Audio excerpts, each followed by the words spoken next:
حضرت علی رضی اللہ تعالیٰ عنہ بیان کرتے ہیں، رسول اللہ صلی اللہ علیہ وآلہ وسلم نے فرمایا، تم میں سے ہر ایک کی جہنم میں اور جنت میں جگہ لکھ دی گئی ہے۔ انہوں نے عرض کیا، اللہ کے رسول، کیا ہم پھر اپنے نوشتہ تقدیر پر بھروسہ کر لیں اور عمل کرنا چھوڑ دیں؟ آپ صلی اللہ علیہ وآلہ وسلم نے فرمایا،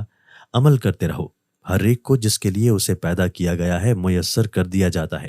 جو شخص سعادت مندوں میں سے ہوگا تو اس کے لیے اہل سعادت کے عمل آسان کر دیے جائیں گے، اور جو شخص بد نصیبوں میں سے ہوا تو اس کے لیے بد نصیبی والے عمل آسان کر دیے جائیں گے۔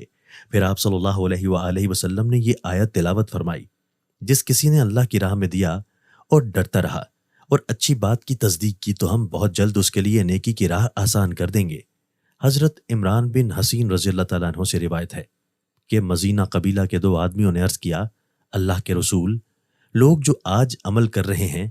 اور اس کے لیے محنت و کوشش کر رہے ہیں، کیا ایسی چیز ہے جس کا فیصلہ کیا جا چکا ہے اور پہلے سے جو تقدیر ہے وہ نافذ ہو چکی ہے، یا وہ اس چیز کی طرف جا رہے ہیں جو ان کے نبی ان کے پاس لے کر آئے اور ان کے خلاف حجت قائم کی؟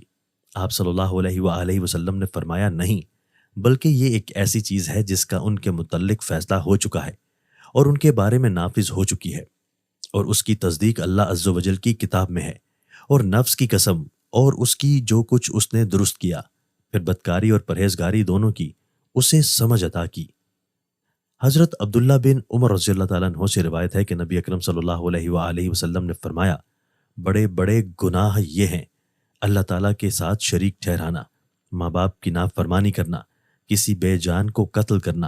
اور جھوٹی قسم کھانا۔